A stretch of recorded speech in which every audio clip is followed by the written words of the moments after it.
A knit one, yarn over, knit one, yarn over, knit one, all in the same stitch is a central quadruple increase that uses one stitch to make 4 new stitches. Here's how to work it. First, we're going to work a knit without taking the stitch off the left-hand needle.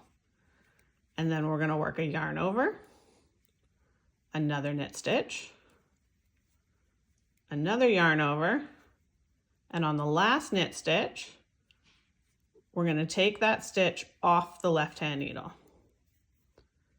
So here I've taken 1 stitch and I've made 5 stitches. So that's an increase of 4 stitches. In this swatch here, I've worked the quadruple central increase every 4th row. As I start to stack up, you can see the increase line forming. For more information on types of increases and increase lines, check the tutorial link in the video notes.